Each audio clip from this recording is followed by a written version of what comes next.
Tiene la palabra la senadora Beatriz Paredes Rangel, del Grupo Parlamentario del Partido Revolucionario Institucional.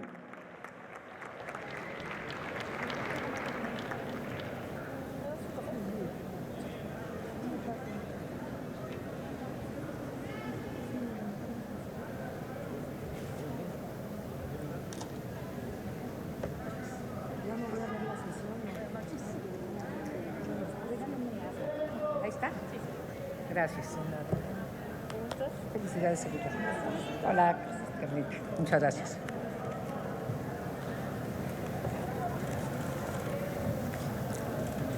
Honorable Congreso de la Unión, compañeros y compañeras de la mesa directiva. ¿Cómo lograr que las palabras digan algo? Que la sociedad no perciba el discurso parlamentario como una insulsa diatriba que no refleja ni sus sentimientos ni sus necesidades. Que la voz exprese la frustración de los miles de empleados de confianza que, no obstante simpatizar con la opción política del cambio, fueron despedidos sin haber tenido posibilidades de que se justipreciara su conocimiento y habilidad, y pululan ahora sin empleo ni oportunidad de realizarse profesionalmente. ¿Qué hacer para transmitir la desolación de quienes no reciben el medicamento en el sistema de salud pública o de quienes se les suspendió el tratamiento en los grandes institutos de salud porque hubo decisiones precipitadas de concentrar adquisiciones o reducir presupuestos en áreas claves sin un diseño de transición que evitara la crisis? ¿Cómo acompañar la indignación e impotencia de millones de mujeres que son violentadas, ignoradas o discriminadas? Los avances legislativos son importantes, transformar la realidad es imperante. ¿Cómo intentar que las expresiones trasladen el desconcierto de inversionistas de todas latitudes por la cancelación sin fundamento técnico de obras estratégicas, por la suspensión de licitaciones? ¿Cómo responder ante el desafío de generar más empleos permanentes si el crecimiento económico es negativo en menos 0,1%? ¿Qué hacer ante la incomprensión del papel regulador de los órganos autónomos, a su interpretación como obstruccionistas solo porque tienen criterios de racionalidad técnica que limitan el voluntarismo y acotan el abuso de poder? ¿Cómo resistir el debilitamiento del federalismo, el socavamiento de los presupuestos que ejercen los gobiernos estatales, la desaparición de partidas para el ejercicio presupuestal de los ayuntamientos? ¿Cómo impulsar el desarrollo regional? ¿Qué argüir ante la descalificación sistemática del Poder Judicial? En el centenario de la muerte de mi general Emiliano Zapata, ¿cómo no alzar la voz acompañando a los millares de campesinos que realizaron una movilización sin precedentes, demandando programas para ejidatarios y comuneros que con enorme esfuerzo han logrado que la propiedad social sea significativa en la producción alimentaria? Programas para la productividad, la tecnificación, la irrigación, la comercialización, apoyar a los campesinos más pobres, sin duda, pero no debe significar desatender a aquellos que con trabajo y esfuerzo de generaciones han logrado mejorar su condición. La política agropecuaria debe respaldar al sur-sureste, sin dejar de lado al norte y centro del país. ¿Qué debo decir? ¿En qué tono? ¿Con cuál énfasis?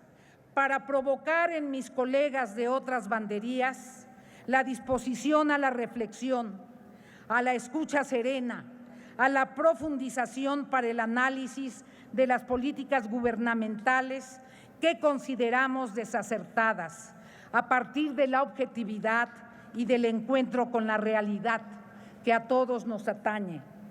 La reiterada respuesta de que todo lo que se decide es para erradicar la corrupción tiene eficacia política, incluso electoral, pero es disfuncional para la conducción correcta y la gobernabilidad.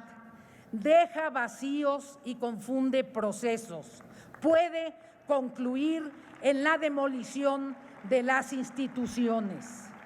Es profundamente desalentador encontrarnos siempre con la táctica de la descalificación prematura, porque todo aquel que no coincide elogiosamente con la actual administración es producto del viejo régimen, del ancien régime, que ha sido erradicado por la irrupción de las masas, quienes impusieron otro orden de cosas a partir del 1 de julio. No hubo tal irrupción. Hubo, eso sí, una elección democrática dentro del marco constitucional aún vigente, en la que del 100% de la lista nominal de electores, el 36.57% no acudió a votar y del total de votantes, el 33.7% lo hizo por la opción de la coalición Juntos Haremos Historia, el 27.92% lo hizo por otras opciones, existiendo un 1.7% de votos nulos. O sea, de cada 100 mexicanos inscritos para votar, solo 34 votaron por el candidato triunfador. Hubo una victoria legítima, es cierto, en una elección, dentro del régimen democrático establecido en la Constitución. Fue una elección conducida por instituciones acreditadas y respetables, una elección, no una revolución. Ganaron el derecho a gobernar dentro de los parámetros del régimen político de República Federal, representativa, democrática, con división y equilibrio entre los poderes. Conquistaron el derecho de conducir al Estado nacional sin corroer el Estado democrático. El alegato sobre la popularidad presidencial puede ser un fuego de artificio. Con datos de Mitofsky, para el tercer trimestre de gobierno, Carlos Salinas tenía 70% de popularidad, Ernesto Zedillo 36%, Vicente Fox 62%, Felipe Calderón 66%, Enrique Peña 56%, Andrés Manuel 62%. Cuidado con regodearse con espejismos efímeros que más tienen que ver con la adhesión al presidencialismo que con la identidad personal. No escatimo de ninguna manera respeto y reconocimiento a valores esenciales del líder del proyecto que triunfó. Honradez y genuino compromiso con los más pobres son atributos que aprecio y que la gente admira. Todo gobernante los debería tener. Efectivamente, son condiciones necesarias, pero no suficientes. Y no lo son porque en esta época, finalizando la segunda década del siglo XXI, en un país de 127 millones de habitantes, los gobiernos no pueden ser de un solo hombre, de un caudillo. Son indispensables los equipos bien coordinados y expertos en sus tareas, dispuestos a escuchar y a incluir. Se requiere comprender la incidencia de la globalización en el México contemporáneo. Se requiere asumir el cambio tecnológico, el valor de la ciencia y la innovación, pues de no hacerlo hay riesgo de retrocesos irreversibles. En síntesis, se requieren políticas del siglo XXI para el siglo XXI. problemática ineludible en este siglo XXI, y lo será en todo el milenio, es la de la migración. Rechazamos categóricamente constituirnos en tercer país seguro. Rechazamos con toda la fuerza de millones de mexicanos que han sido fundamentales para el crecimiento económico en Estados Unidos, las políticas xenofóbicas, el discurso de odio. Exigimos firmeza bilateral y una estrategia multilateral que renueve que los mejores valores del país donde nació, luchó y murió Luther King rehabiliten el tejido social con pleno respeto a los derechos humanos. Es la hora de actuar en consecuencia con nuestra dignidad nacional. La convulsión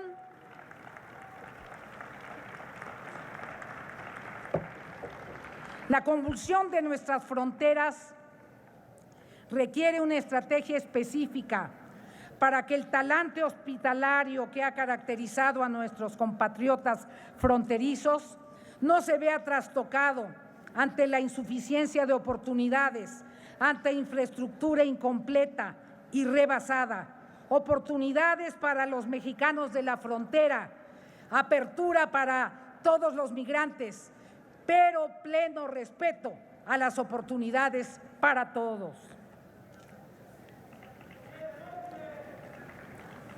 Compañeras y compañeros, dijo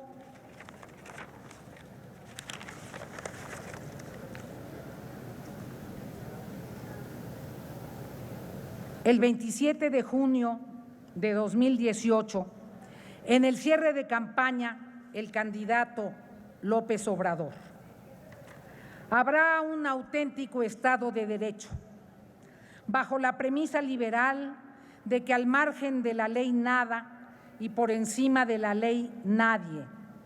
Seremos respetuosos de la división de poderes y de la soberanía de estados y municipios. Como decía Juárez, nada por la fuerza, todo por la razón y el derecho. Continúo con la cita. No apostamos a la unanimidad ni al pensamiento único. Estamos empeñados en construir una democracia, no una dictadura. Fin de la cita. Congruencia es lo que demandamos. Y con perspectiva democrática, les exhortamos a revisar las políticas públicas que han propuesto, con humildad, no con triunfalismos, a revisar dónde debe haber rectificaciones. Ojalá no caigan en los errores de sus antecesores, que embriagados por sus propias estrategias publicitarias no se dieron cuenta cuando cometían equivocaciones. Les proponemos discutir a profundidad a qué se refieren cuando dicen cambio de régimen.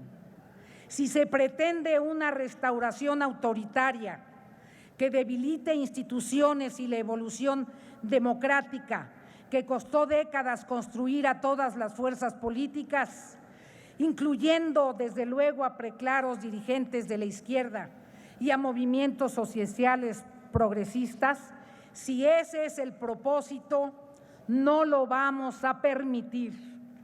En defensa de las instituciones democráticas, en impulsar su evolución y desarrollo, la oposición somos un solo frente, porque somos corresponsables de la historia de México y porque un futuro con pleno respeto a los derechos humanos, a la libertad de expresión, a la libertad de asociación, a la creatividad, al robustecimiento ciudadano, a la garantía de los satisfactores básicos, al desarrollo educativo, a la responsabilidad ecológica, al manejo honorable y transparente de los recursos públicos, es el único espacio para procurar una convivencia armónica en la sociedad mexicana. Mayor equidad, desde luego, mayor justicia, adelante. Justicia sin libertad, nunca. Compañeras y compañeros, el que la convivencia cotidiana de nuestros compatriotas esté agobiada por el temor, por el miedo, nos llama a una reflexión que trasciende a este informe y a esta ceremonia. Convocamos a un gran pacto nacional para erradicar la violencia y restablecer la seguridad ciudadana. México requiere de todas y de todos. México merece recuperar la tranquilidad y la paz social. La vigencia del Estado Nacional está en juego si no recuperamos la posibilidad de que todo el territorio nacional viva con tranquilidad. Agradezco a mis correligionarios de la bancada el haberme permitido representarlos en este evento. La defensa acérrima de convicciones y principios caracteriza a la oposición priista. La aptitud de articular con visión de Estado, de coincidir por el bien del país, es y ha sido de nuestras importantes aportaciones. Señora senadora, su tiempo se le ha agotado. Termino en 5 segundos, señor presidente. Somos constructores del México del siglo XX. Tenemos vocación de edificadores. Quiero, porque me anima la certeza de que aún en los tiempos más aciagos, si es el fervor democrático y la pasión por México lo que nos motiva, recuperar el canto, porque como escribió Mario Benedetti, compañera, cantamos porque Beatriz el grito Paredes, no es bastante, se ha agotado el tiempo. Y no es bastante el llanto ni la bronca. Cantamos porque creemos en la gente y porque venceremos la derrota. Cantamos porque llueve sobre el surco y somos militantes de la vida. Muchas gracias, señora senadora.